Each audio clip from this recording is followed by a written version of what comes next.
Good morning, ladies and gentlemen. Welcome to my new video. In today's video, I'm going to be talking about Moscow downing a US drone. And when I heard this story, I must admit, I was laughing my head off. I was literally drinking my coffee, and when I heard it, I just spat out my coffee and laughed myself almost to death. I was coughing and all sorts. It was the funniest story I've ever heard recently. And the reason it's funny is because the one of the generals, General James Heckler, his quote, when I read his quote, and it's probably the most funniest quote I've ever seen in my life. He said several times before the collision, Su-27s dumped fuel on and flew in front of the MQ-9 in a reckless, environmentally unsound, and unprofessional manner. I mean, can you see how this sounds? Unprofessional manner, unsound, environmentally unsound, reckless. I mean, come on. They must admit, right? You must have some sort of admiration for these pilots, these Russian pilots, because what it sounds like, these Russian pilots took down a drone without firing a single shot, and that takes a lot of skills, you know. That takes a lot of skills. They don't teach you that in a jet academy or a Top Gun academy. I'm sure even Tom Cruise wouldn't be able to do something like that. So it sounds like what they did. Uh, it says here it dumped fuel. So basically, the way an airplane's afterburner works, basically, it throws fuel through the back, and that's how the afterburners kick in, and the jet basically whizzes past you.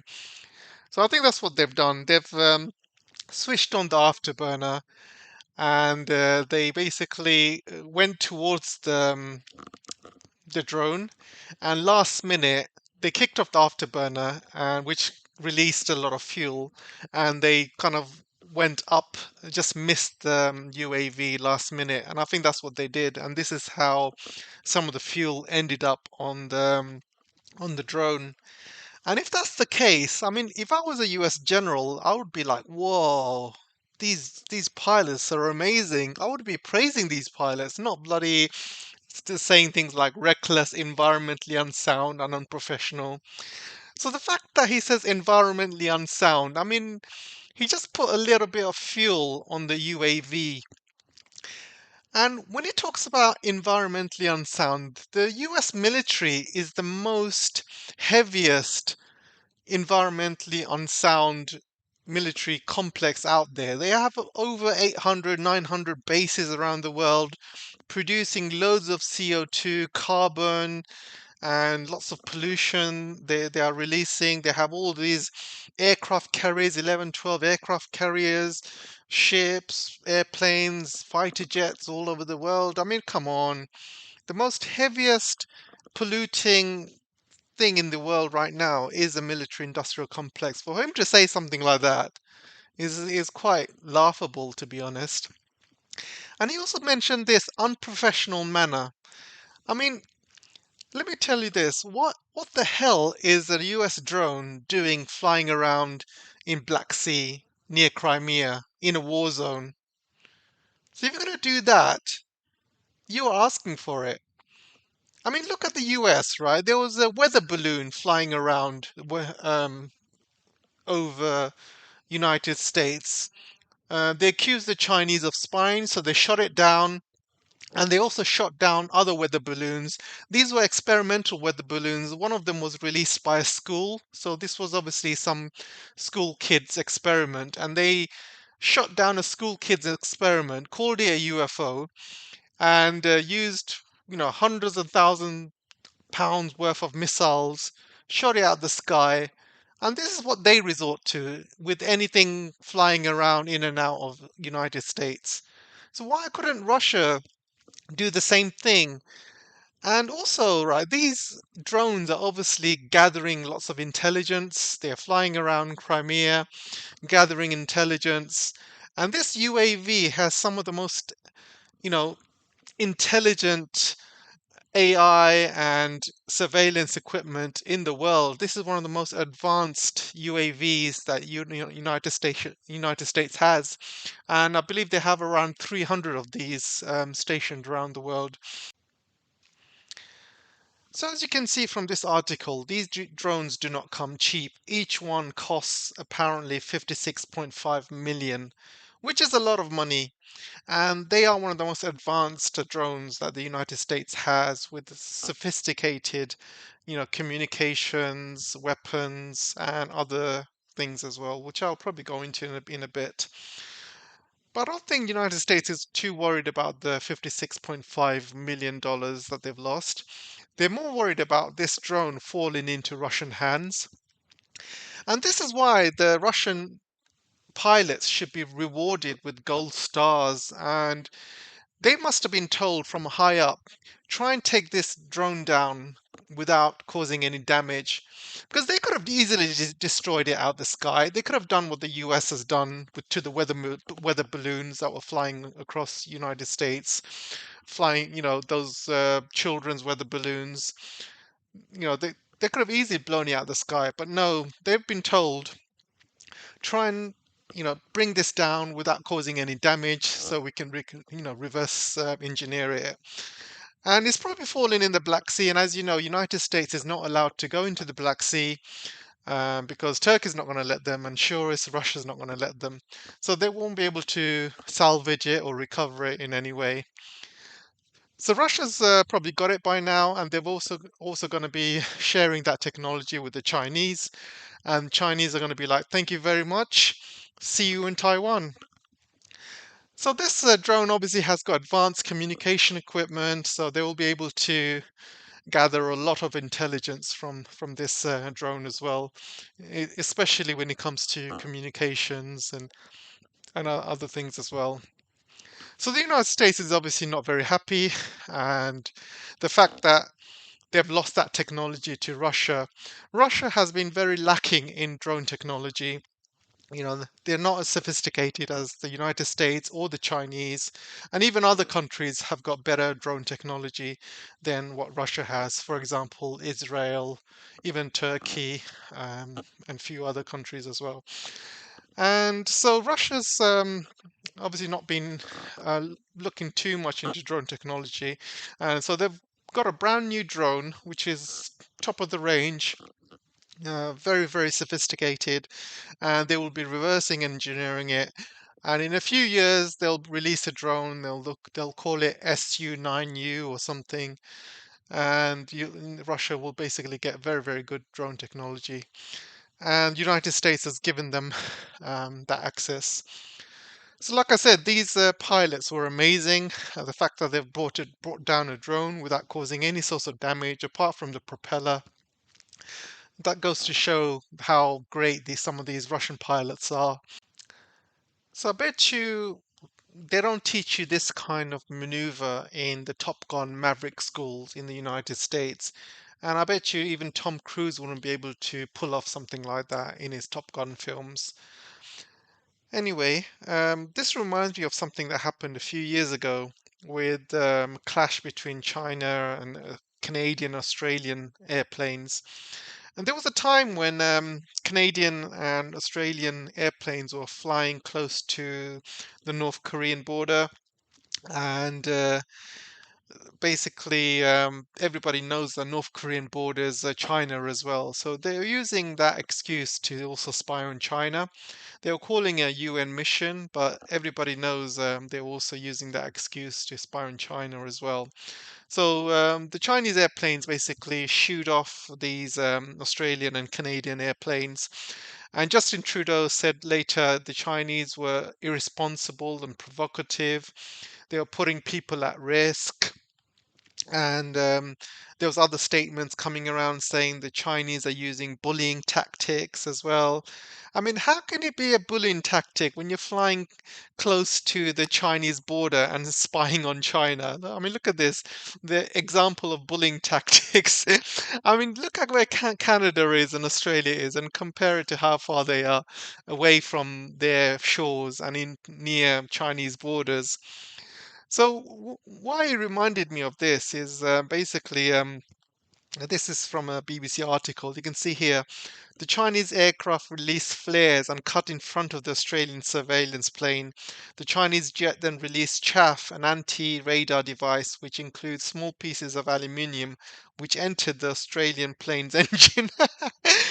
So can you see the really great you know airplane skills by the Russian and Chinese, and how they use these great flying tactics to scare off other planes from other countries. And I think the problem with the USA and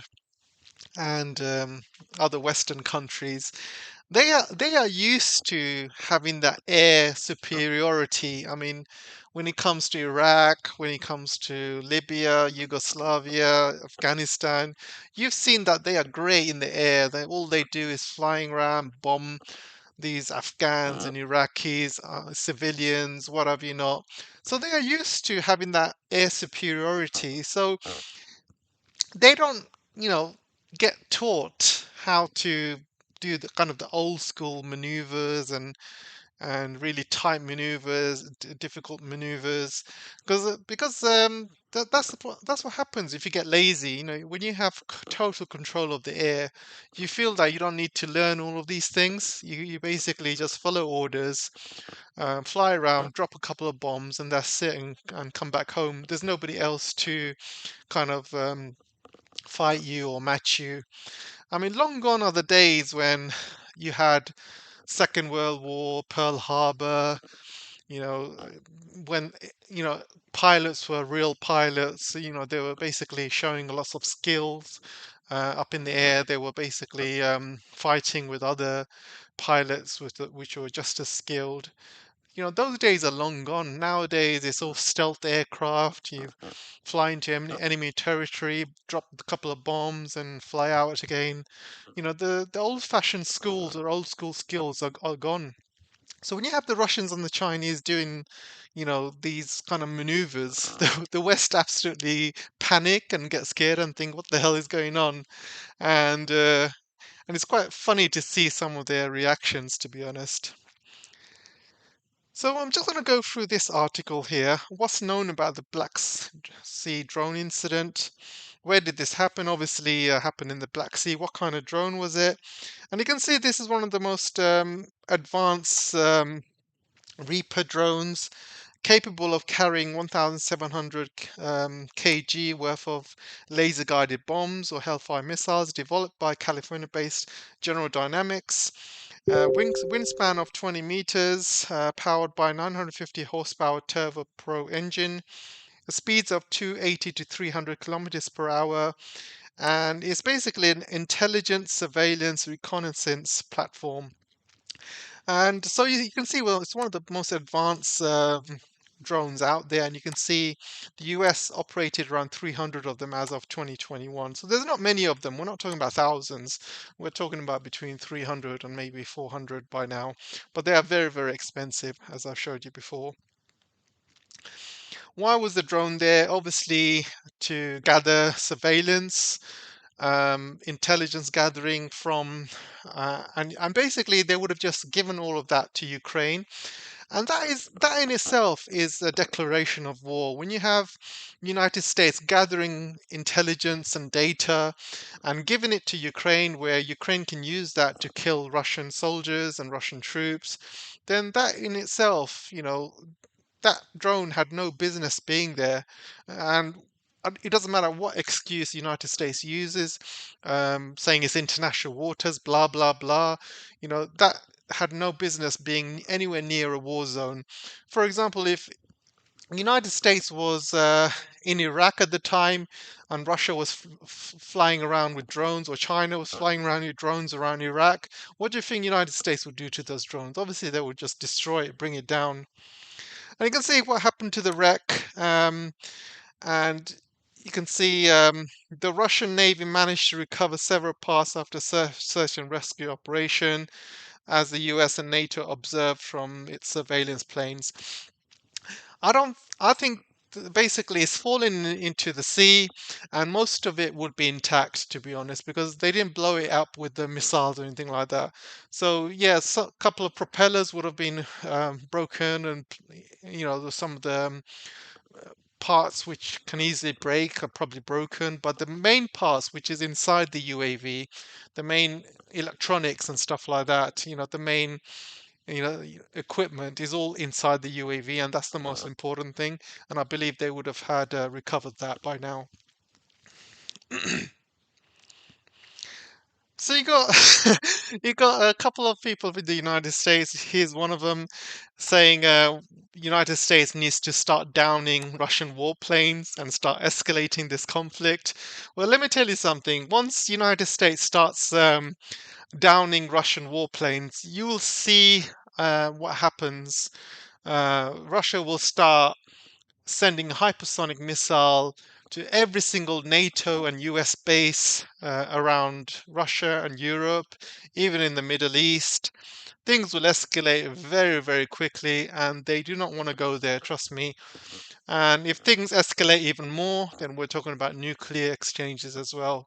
So this guy obviously doesn't know what he's talking about, and he doesn't understand the consequences of his actions. So he's asking for US to actively get involved in this war. And once they do, things will get very, very messy. So you can see the Russian ambassador said US drones have no business being near Russia. And he's right. If this was the other way around, if there was Russian drones or Chinese drones flying around US air bases or US war zones, they would have been taken down straight away, no questions asked. And look what the United States did with the spy balloons. And so you just have to see what US would have done in their situation, and it would have been exactly the same, if not worse. So that covers most of this article here. Let me know what you guys think, and I'll see you in the next video.